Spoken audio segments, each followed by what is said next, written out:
Hello boys and girls, and welcome to the preview and predicted lineup for tomorrow's game against Everton. And after the week we've had, it feels nice to know that there's going to be a game of football. But first things first, 6 p.m.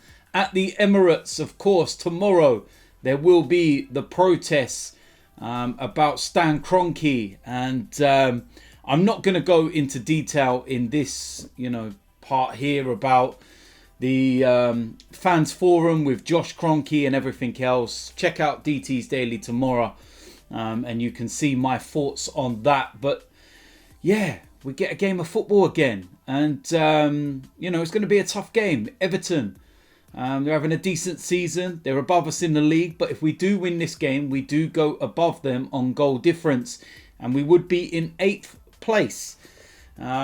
So it's a little bit better than the 11th and 12th and whatnot. But listen, it is what it is. And this is the build-up for our big game on Thursday against Villarreal. Now, there were some changes against Fulham last time out, and that feels like an absolute eternity ago. And I think we've all forgotten about that game and the result, to be fair. But yeah, this is going to be more what I feel the team will be on Thursday. I think that the fixtures have been very kind to us in this instance, with us playing on a Friday night, and then we get a nice long break until the game on the Thursday. Now, to put that into context, with Villarreal, they actually played last night, so we've already had that bit of an advantage. And then their next game is actually on Sunday, and they're playing Barcelona. So, yeah, we're going to have a good 48 hours or so more rest than them. And will we be able to, use that to our advantage? We'll wait and see. And in relation to their game last night, they lost as well, by the way.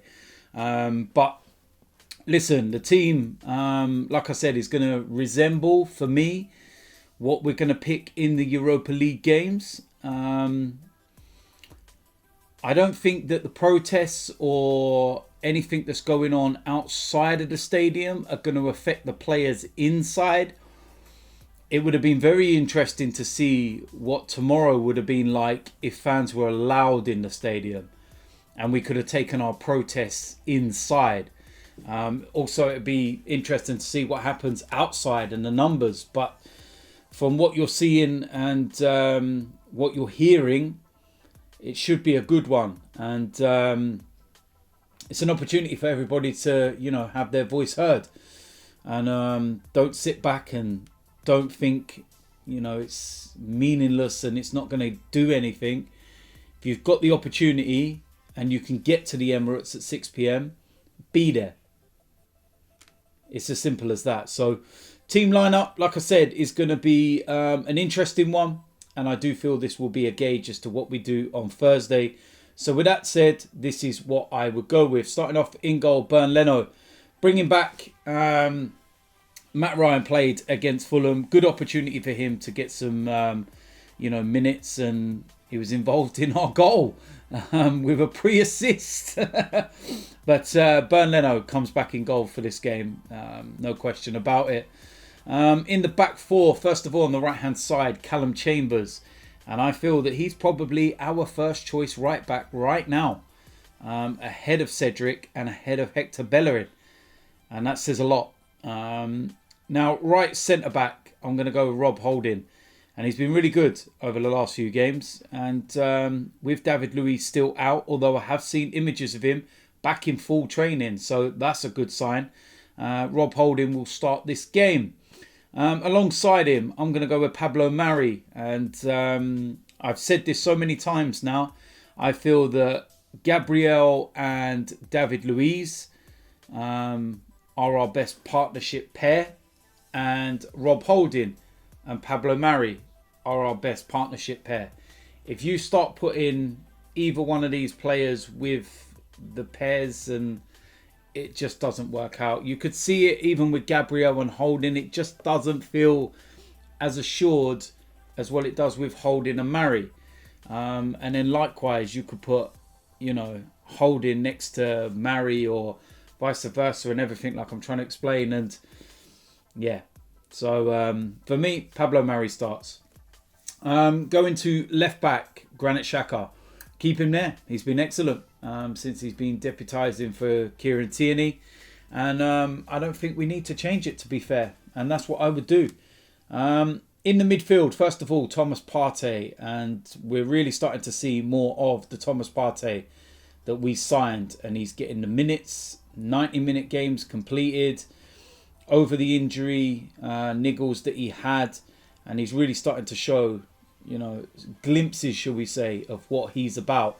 And I can't wait till next season in particular when he's really up to speed with the Premier League. But no issues. And yeah, Thomas Partey goes in there. Alongside him, Dani Ceballos and not Mohamed El Neni. Please, please, please, please. No, no, no, no, no. I think Ceballos' best games of late have been with Thomas Partey next to him. So why change it? And that's what I'm going to go with. Now, the attacking four. First of all, you have a 3 and then the one up front. This could well be the attacking 4 that we all want to see. This could be a big, big chance to do it. Because Lacazette and Aubameyang are both out. Of course, Aubameyang is still recovering from malaria. But he's meant to be back into light training any time now. And Lacazette, of course, he's got the hamstring injury. So first of all, on the right-hand side, Bukayo Saka. Last few weeks, I've started to see Saka that I saw 6 weeks or so ago again. He's looking fresh. He's looking really sharp. And he starts for me. In the middle, I'm going to go with Smith-Rowe. Now, Martin Ødegaard is back in full training. But I don't think he'll start this game. But it's perfect to, you know, give him 20-odd minutes or so. And have him ready for the game against Villarreal on Thursday. Because I think he could be key. But for this, Smith-Rowe starts for me. On the left-hand side, I'm going to go with Pepe. And he's got a big opportunity to get a run going now. And if he plays like he did in the, you know, game against Slavia Prague, then, yeah, no issues at all. And even when he came on against Fulham, I felt he was lively, causing problems, nearly scored. It was a worldie of a save from the goalkeeper. But yeah, for me, Nicola Pepe. Now, up front, main striker, Gabriel Martinelli.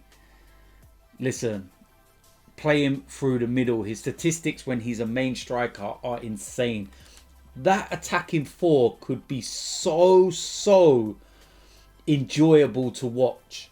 Saka, Smith-Rowe, Pepe, Martinelli. Come on, we all want to see it, don't we? That would be brilliant.